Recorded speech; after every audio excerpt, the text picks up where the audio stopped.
உடனே எடுத்துக்கொள்ளுங்கள் வெங்கட்ராமன் தெரு என்று சென்னையிலே கொடுப்பாராம். ஆனால் உடன்பிறப்பே என்று முழங்கிய உடனே நரம்பெல்லாம் திமுக காரங்களுக்கு இப்ப புடைக்குத. அந்த உடன்பிறப்பே குரலுக்கு சொந்தமான நாகூர் ஈயம் அனிஃபா அவர்களுக்கு நாகூர்ல ஒரு பேர், தெருக்கு ஒரு பேர், ஏற்கனவே இருக்கிற பேரை எடுத்துட்டு மாத்தி, அவ்வளவுதான், வேற ஒன்று இல்லை. அவர் பேரிலே ஒரு நிதி, அவர் பேரிலே ஒரு உதவி, அவர் பேரிலே ஒரு ஸ்காலர்ஷிப், அவர் பேரிலே ஒரு பல்கலைக்கழகத்திற்கு பெயர் எதுவுமே கிடையாது. ஆனா நீ உடன்பிறப்பேன்னு முழங்கிட்டே தான் இருக்கணும். இல்லைன்னா என்ன வந்துடும்? பிஜேபி வந்துடும். நல்லா பாத்துக்கப்பா. நாங்களும் சொல்லிட்டே தான் இருப்போம், வரட்டும்பா, எப்படி வர்றான்னு பார்ப்போம், அதுல கை பார்க்கிறதற்கு நாங்களும் இருக்கிறோம். ஒரு கை அதை பார்த்துருவோமே. எவ்வளவோ செய்துட்டோம், இதை செய்ய மாட்டோமா நாங்க? அவ்வளவு ஈஸியா நாங்க விட்டுருவோமா? அதுதான் அவர்கள் தமிழ்நாட்டிலே போட்டி எடுக்கிற கடைசி தேர்தலாக இருக்கும் என்கிற வகையில் அதற்கான பாடம் கட்டுவோம் என்று சொல்லுகிறோம். ஏன் புலி வருகிறது புலி வருகிறது என்ற பூச்சாண்டியை காட்டி எங்களை மட்டும் நீங்கள் ஏமாற்ற பார்க்கிறீர்கள்? வக்ஃபு வாரியம், வக்ஃபு சட்டத்தை பாதுகாக்கணும், வக்ஃபு சொத்தை பாதுகாக்கணும் சொன்னா வக்ஃபு சொத்தை பாதுகாப்பதற்கான வக்ஃபு வாரியம் வலுவாக இருக்க வேண்டும். வலுவாகவா இருக்குது? வக்ஃபு வாரியத்தில் போனா பாவம் எல்லாருமே 60 வயசு கடந்தவங்க தான் இருக்கிறாங்க. அங்க யாரும் இளைஞர்களே இல்லை. என் முன்னால எவ்வளவு இளைஞர்கள் இருக்கிறீர்கள், எவ்வளவு மாணவ கண்மணிகள் இருக்கிறீங்க. ஒருத்தர் கூட வக்ஃபு போர்டுல வேலை செய்யற தகுதி உங்களுக்கு எல்லாம் கிடையாது. பாவம் 60 வயசுக்கு அப்புறம் ஏதாவது ஒரு துறையில ரிட்டையர்ட் ஆன ஒருவரை கூட்டு வந்து வக்ஃபு வாரியத்தில் உட்கார வச்சு அவர்தான் வக்ஃபு சொத்தை 2 லட்சம் ஏக்கர் வக்ஃபு சொத்துக்களை பாதுகாப்பார் என்று சொன்னால் நம்மால் ஏற்றுக்கொள்ள முடிகிறதா? நம்மளால சகித்துக் கொள்ள முடிகிறதா? 2 லட்சம் ஏக்கர் சொத்தையா, ஒரு ஏக்கர் விலையை பாருங்கள். இன்றைக்கு மண் என்பது இன்றைக்கு பொன்னாக மாறிக்கொண்டிருக்கிறது. வக்ஃபு சொத்தினுடைய நிலம் என்பது வெறும் நிலம் அல்ல, அது எங்களது ரத்தம், எங்களது உணர்வு, எங்களது ஆன்மா. அந்த ஆன்மாவை பாதுகாப்பதற்கு வக்ஃபு வாரியத்தில் வழி இல்லை. அங்க போய் கடைநல்லூர்ல இருந்து சொத்து பிரச்சனையாக சென்னை ஜாஃபர் சாலைக்கு சென்றால், எங்க ஆபீஸுக்கு பின்னாலதான் அந்த ஆபீஸ் இருக்குது, போனா தூங்கி வழிகிற அதிகாரிகளை தவிர யாரையும் பார்க்க முடியாது. சிஇஓவாக தாரேஷ் அகமது என்கிற ஐஏஎஸ் போட்டிருக்கிறார்கள். அவர் இதுவரைக்கும் 1 வருஷமாச்சு சிஇஓவாக பொறுப்பெடுத்து 2 கூட்டம் தான் நடத்தியிருக்கிறார். ஆனால் 2 லட்சம் ஏக்கருக்கு பிரச்சனைகள் இருக்கிறது இந்த சமூகத்திற்கு, தீர்ப்பதற்கு இவர்கள் தயாராக இல்லை. வக்ஃபு வாரியத்துக்கு பணமே ஒதுக்குவதில்லை. 10 கோடி ரூபாயை ஸ்கவுட்டுக்கு ஒதுக்குகிறார் தமிழக முதல்வர். அன்பில் மகேஷ் பொய்யாமொழி கேட்கிறார், உடனே 10 கோடி ரூபாய். அவர்கிட்ட காசா இல்ல. அவர் நினைச்சா ஆயிரக்கணக்கான கோடி ரூபாயை கொடுக்கிற அளவிற்கு அமைச்சர் பெருமக்கள் எல்லாம் இன்றைக்கு தமிழ்நாட்டில் மன்னாதி மன்னர்களாக மாறிக்கொண்டிருக்கிறார்கள். சொத்துக்களிலே போட்டி நடக்கிறது. ஆனால் அந்த 10 கோடியை தமிழக அரசிடம் இருந்து கொடுக்கிறார். வக்ஃபு வாரியத்தை பாதுகாப்பதற்கு வெறும் 10 கோடியை தருகிறார் ஒரு வருஷத்துக்கு. எங்கே இருக்கிறது? மலைக்கும் மடுவுக்குமான தூரமாக இன்றைக்கு வக்ஃபு வாரியத்தினுடைய நிலை என்பது இன்றைக்கு இருந்து கொண்டிருக்கிறது. இதிலிருந்து ஒரு மாற்றம் வேண்டும் என்று சொல்லுகிறோம். வக்ஃபு வாரியத்தை வலுவாக்குங்கள் என்று சொல்லுகிறோம். திருப்பரங்குன்றம் போன்ற பிரச்சனைகள் வரக்கூடாது என்று சொன்னால் 1991 வர்ஷிப்ஸ் ஆக்ட் என்று சொல்லுகிற, அதாவது ஆலயங்களுடைய அந்த சட்டங்களை நீங்கள் நிறைவேற்றுங்கள் என்று சொல்லுகிறோம். அந்த சட்டத்தை நிறைவேற்றுவதற்கு கூட, அதில் உறுதியாக நிற்பதற்கு கூட இந்த அரசு தயங்குகிறது. பாஜகவை கண்டு அஞ்சுகிறார்கள். ஆனால் சிறுபான்மை மக்களுடைய வழிபாட்டு உரிமையை நிசாரமாக பறித்து விடுகிறார்களே. யார் இன்றைக்கு இவர்களை கேட்பது என்று சொல்லுகிற இடத்தில் தான், கேட்கிற இடத்தில் எஸ்டிபிஐ இன்றைக்கு இருந்து கொண்டிருக்கிறது. எங்களுக்கு பசிக்கிறது என்று எங்களை தவிர வேறு யாரும் சொல்ல முடியாது. எனவே எங்களுக்கு பிரச்சனை இருக்கிறது என்று சொல்லுகிறோம். இதனை எதிர்கட்சியினுடைய குரலாக பார்த்தால் அதுல பார்வையில உங்களுக்கு தான் தவறு இருக்குது ஒழிய எங்களிடம் எந்த தவறும் இல்லை. ஒரு ஆளுங்கட்சிக்கு சரியான எதிர்கட்சியாக ஒரு எதிர்கட்சி செயல்பட வேண்டும்.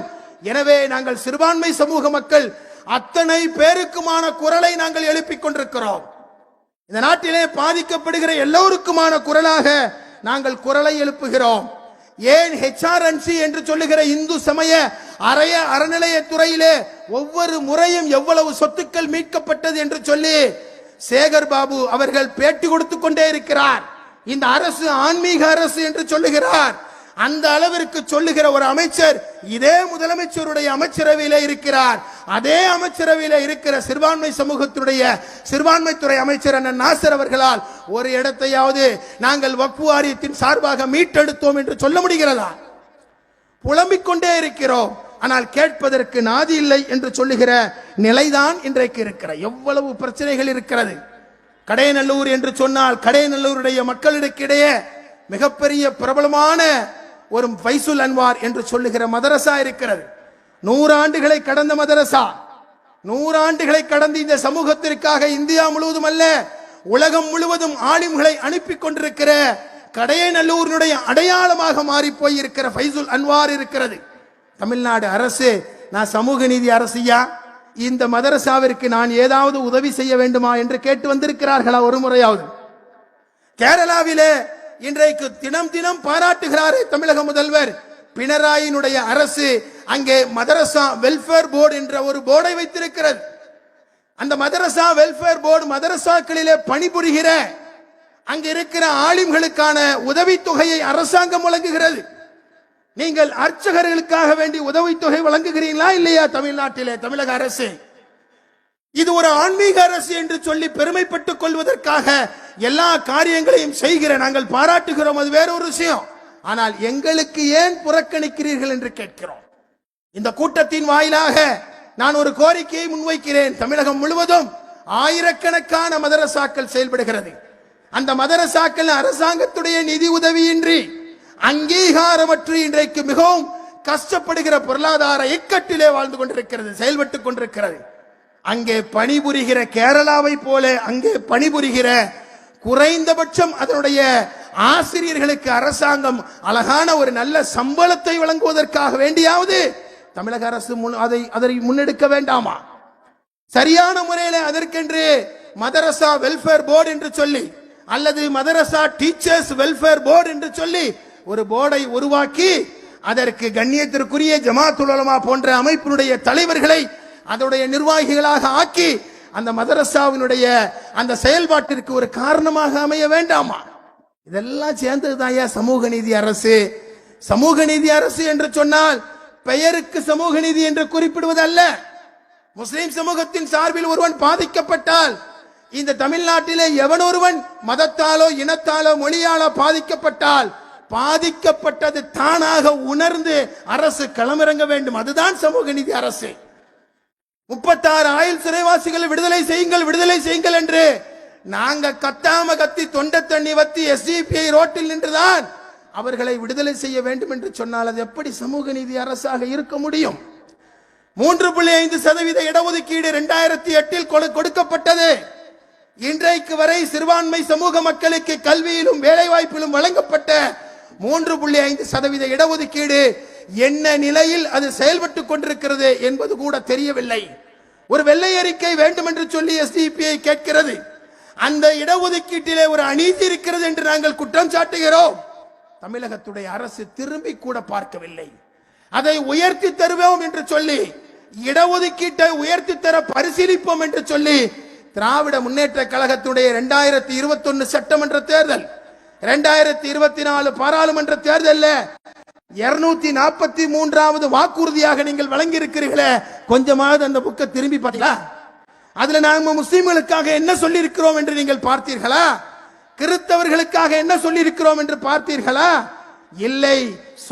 சொல்லி இருக்கிற விஷயத்தை நிறைவேற்றாமல் 90% நிறைவேற்றி விட்டோம் என்று சொல்லுகிறீர்களே, அந்த 90% தமிழ்நாட்டிலே இருக்கிற சிறுபான்மை முஸ்லிம்களுக்கு இடம் இருக்கிறதா இல்லையா? சொல்லுங்கள் தமிழக முதல்வர், இருக்கிறதா இல்லையா? இல்லை. நாளுக்கு நாள் எங்களது நிலை பாதிக்கப்பட்டு கொண்டே இருக்கிறது. இதுவரை 600 ஆண்டுகளாக வழிபாட்டு உரிமையை வழங்கிக் கொண்டிருந்த திருப்பரங்குன்றம் தர்காவிலே நேர்ச்சை செய்கிற வழிபாட்டு உரிமை எங்களுக்கு மறுக்கப்படுகிறது என்று சொன்னால் உத்தரப்பிரதேசத்திலே நடக்கிற கொடுமைக்கும் இதற்கும் என்ன வித்தியாசம் இருக்க முடியும்? இதைத்தான் கேட்கிறோம். இதைத்தான் பதில் சொல்லுங்கள் என்று சொல்லுகிறோம். எங்களுக்கு பாதுகாப்பு தாருங்கள் என்று சொல்லுகிறோம். வக்ஃபு போர்டை சீரமையுங்கள் என்று சொல்லுகிறோம். எங்களுக்கு தேவையான இடஒதுக்கீட்டை தாருங்கள் என்று சொல்லுகிறோம். சிறுபான்மை முஸ்லிம் சமூகத்து இளைஞர்களை என்ஐஏ விடம் கைகளிலே ஒப்படைக்காதீர்கள் என்று சொல்லுகிறோம். கொடுஞ்சட்டமான யுஏபிஏவிலே கைது செய்யப்படக்கூடிய அந்த கைதிகளை தமிழக முதல்வர் கண்டிக்க வேண்டும் என்று சொல்லுகிறோம். நீங்கள் எஸ்வி சேகருக்கு கொடுக்கிற மரியாதையில ஒரு பகுதியாவது எங்களுக்கு தாருங்கள் என்று சொல்லுகிறோம். ஹெச் ராஜாவை வெளியில விட்டிருப்பது போல பொய்யான வழக்குகளில் சிறையில் அடைக்கப்பட்டிருக்கிற எங்களது சொந்தங்களை வெளியில் விடுங்கள் என்று கேட்கிறோம். இதை கேட்டால் தமிழக அரசிற்கு கோபம் வருகிறது. ஏதாவது ஒரு வகையில நம்முடைய குரலை விலைக்கு வாங்க நினைக்கிறார்கள். நான் அறுதியிட்டு இறைவனை முன்னிறுத்தி சொல்லுகிறேன், எஸ்டிபிஐ கட்சியினுடைய குரலை முடக்க வேண்டும் என்று நீங்கள் நினைக்கிறீர்கள். ஆனால் எங்களது குரலை விலைக்கு வாங்கக்கூடிய நோட்டுகள் இந்த நாட்டிலே அச்சடிக்கப்படவில்லை என்பதை நீங்கள் புரிந்து கொள்ளுங்கள். கடைசி தொண்டன் இருக்கும் வரை எஸ்டிபிஐ நீதிக்காக வேண்டிய அநீதிக்கு எதிராக யார் வந்தாலும் சரி, மோடியோ மோடி வாப்பாவோ, அமித்ஷாவோ அமித்ஷா வாப்பாவிற்கு எதிராக குரல் எழுப்புகிற கொள்கை தைரியம் உள்ள கட்சியாக நாங்கள் இருக்கிறோம். நாங்கள் அச்சப்பட வேண்டிய அவசியம் இல்லை, பயப்பட வேண்டிய அவசியம் இல்லை. எங்களது மடியிலே கனமில்லை, எனவே எங்களுக்கு வழியிலே பயம் இல்லை. நாங்கள் கேட்கிற கேள்வி தவறென்றால் எங்களுக்கு விளக்கம் தாருங்கள், சரி என்றால் நாங்கள் சொல்வதை நிறைவேற்றுங்கள் என்று சொல்லுகிறோம். அப்படியே சொல்லிட்டு எஸ்டிபி ரோட்ல கடையநல்லூர்ல காகிதம் இல்ல திடர்ல குரல் எழுப்பிட்டே போயிரும் நினைக்கிறீங்களா? இல்லை, நாங்கள் நீங்கள் இருக்கிற இடத்துக்கே வருவோம். சட்டமன்றத்திற்கும் பாராளுமன்றத்திற்கும் வருவோம். நிச்சயமாக இறைவனுடைய நாட்டத்தின் அடிப்படையில் அங்கே பேசப்பட வேண்டிய விஷயங்களை பேசுவோம். வக்ஃபு சட்டத்திற்கு எதிராக ஒரு சட்டமன்ற தீர்மானத்தை கொண்டு வாருங்கள் என்று சொல்லி நாங்கள் சொன்னால், இதுவரை காதில் வாங்கி கொள்ளாத தமிழக சட்டமன்றத்திலே ஒரு எஸ்டிபிஐ உறுப்பினர் இருந்தால் அன்றைக்கே தமிழக சட்டமன்றத்திலே இந்த தீர்மானம் நிறைவேற்றப்பட்டிருக்கும் என்பதை நீங்கள் உறுதியாக நீங்கள் எழுதி வைத்துக் கொள்ளுங்கள். தமிழகத்திலே வாழுகிற யார் ஒருவராக இருந்தாலும் அவர்களுடைய மொழி, இன, மத பாகுபாடின்றி பணி செய்கிற கட்சியாக எஸ்டிபிஐ இருக்கும். எஸ்டிபிஐக்கு மதம் என்ன என்று எல்லோரும் கேட்கிறார்கள். எஸ்டிபிஐ மதம் என்ன, முஸ்லிமா கிறிஸ்தவமா என்று கேட்கிறார்கள். யார் ஒருவர் இந்த நாட்டிலே மதத்தின் பெயரால் ஒருவன் பாதிக்கப்படுகிறானோ அவனது மதத்தை எங்களது மதமாக நாங்கள் நினைத்துக் கொண்டு அவனது வழிபாட்டு உரிமையை நாங்கள் ஏற்றெடுக்கின்ற, அதனை நாங்கள் எடுத்துக் கொடுக்கிற அந்த போராட்டத்திலே நாங்கள் இருப்போம். எஸ்டிபியினுடைய மொழி என்னவென்று கேட்கிறார்கள். உருதா, இங்கிலீஷா, ஹிந்தியா என்று கேட்கிறார்கள். யார் ஒருவர் மொழியினால் இந்த நாட்டிலே பாதிக்கப்படுகிறாரோ அவரது மொழி என்ன மொழியோ அது எஸ்டிபியினுடைய மொழி என்று சொல்லி அதற்காக வேண்டி போராடுகிற அமைப்பு எஸ்டிபிஐ. எஸ்டிபியுடைய வர்க்கம் என்ன, ஆண் வர்க்கமா, பெண் வர்க்கமா, ஏழை ஜாதியா, உயர் ஜாதியா என்று கேட்கிறார்கள். எவன் ஒருவன் இந்த நாட்டிலே ஜாதியினால் வர்க்கத்தினால் பாதிக்கப்படுகிறானோ அவனது ஜாதி என்ன ஜாதியோ அது எங்களது ஜாதி என்று சொல்லி எஸ்டிபிஐ அவனுடைய உரிமைகளுக்காக போராடுகிற களம் இறங்குகிற அமைப்பு.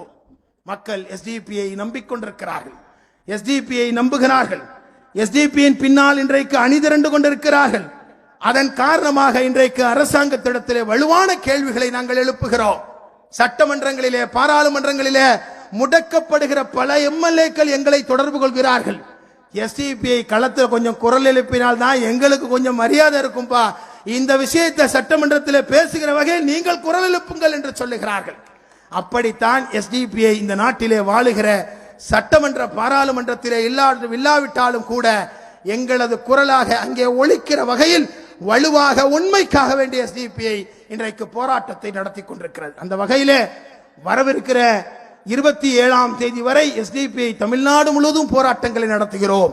மீண்டும் நான் சொல்லுகிறேன், ஒரு பொழுதும் இந்த அடக்குமுறை சட்டங்கள் நம்மை அணுகாது, அது நம்மை அண்டாது. 8 லட்சம் ஏக்கர் சொத்துக்களிலே ஒரு இன்ச்சு அளவிற்கு கூட நாங்கள் அனுமதிக்க மாட்டோம் என்று சொல்லி நாம் உறுதியெடுத்தால், இறைவன் நாடினால் எவரும் அதிலிருந்து கை வைக்க முடியாது என்கிற நிலையை நாம் ஏற்படுத்துவோம். தமிழ்நாடு முழுவதும் அல்ல, இந்தியா முழுவதும் வாழுகிற அனைத்து சமூக மக்களும் நிம்மதியாக அவர்களது வழிபாடுகளோடு வாழுகிற ஒரு நிம்மதியான சூழலை ஏற்படுத்துகிற காலம் வெகு தொலைவில் இல்லை என்று சொல்லி இன்றைக்கு திரண்டு நிற்கிற காகிதம் இல்ல திடலிலே திரண்டு நிற்கிற மக்களை போல நாடு முழுவதும் ஆர்ப்பணிக்கிற ஜன திரளுக்கு இடையில எஸ்டிபிஐ அவர்களை வழிநடத்துகிற மாபெரும் பொறுப்பை இன்றைக்கு ஏற்றெடுத்திருக்கிறது. ஜனநாயக அடிப்படையிலே வக்ஃப் என்பது எங்களது உரிமை, வக்ஃப் என்பது பாதுகாப்பு என்று முழங்குகிற எஸ்டிபிஐ கட்சியினுடைய கரங்களை நீங்கள் வலுப்படுத்துங்கள். நாளைய புதிய இந்தியாவிலே அனைத்து மக்களும் சுமூகமாக வாழுகிற ஒரு சூழலை எஸ்டிபிஐ கட்சி ஏற்படுத்தும் என்று சொல்லி எங்களது கோரிக்கைகளை ஒன்றிய மாநில அரசுகள் செவிசாய்க்க வேண்டும். இல்லை என்றால் மக்கள் மன்றத்திலே அதற்கான போராட்டங்களை எஸ்டிபிஐ தொடர்ந்து நடத்தும் என்று சொல்லி இந்த மாபெரும் இந்த நிகழ்விலே திரண்டு நிற்கிற ஆயிரக்கணக்கான மக்களுக்கு இடையிலே ஜமாத்துடைய பிரதிநிதியாக பல தலைவர்களும் கலந்து கொண்டிருக்கிறார்கள். அதில மஸ்ஜிது நூர் ஜும்மா பள்ளி வாசல் வடகரையை சார்ந்த மரியாதைக்குரிய அண்ணன் காதர் மொஹிதீன் அவர்கள், அல் அஸ்கர் ஜும்மா பள்ளி வாசல் வடகரையினுடைய தலைவர் முனைவர் மீரான் மொஹிதீன், அதுபோல இங்கே பெயர் குறிப்பிடாமல் விடப்பட்டிருக்கிற அத்தனை ஜமாத் தலைவர்கள், அத்தனை சமூகத்துடைய பிரதிநிதிகள் திரண்டு நிற்கிற வடகரை, கடைநல்லூர், புளியங்குடி என்று தென்காசி மாவட்டத்துடைய நாலா புறங்களிலும் இருந்து எஸ்டிபியினுடைய குரலை அல்ல, ஒடுக்கப்பட்ட மக்களுடைய குரலுக்கு வலு சேர்ப்பதற்காக வேண்டி திரண்டு நிற்கிற அத்தனை பேருக்கும் கட்சியினுடைய தலைவர் என்ற அடிப்படையில் நெஞ்சார்ந்த நன்றியை தெரிவித்துக் கொண்டு, கூடுதலாக மிகச் சிறப்பான இந்த நிகழ்வை மாநாடு போல ஏற்பாடு செய்திருக்கிற, வேறு எங்கும் இந்த அளவிற்கு ஒரு ஏற்பாடு இல்லை என்று சொல்லுகிற அளவிற்கு கடையநல்லூருடைய சிறப்பிலும் சிறப்பாக காகிதம் இல்லத்தவருடைய பெயரை வைத்து அற்புதமான ஏற்பாடை செய்து எல்இடி திரையின் மூலமாக டெல்லியிலே இருப்பவருடைய காதுகளிலும் கண்களிலும் படுகிற வகையில ஏற்பாடை செய்திருக்கிற உங்கள் அனைவருக்கும் உங்களது ஒவ்வொருவருடைய நெஞ்சம் தொட்டும் என்னுடைய நெஞ்சார்ந்த நன்றியினை தெரிவித்துக் கொண்டு வாய்ப்புக்கு நன்றி கூறி விடைபெறுகிறேன். ஜெய் எஸ்டிபி.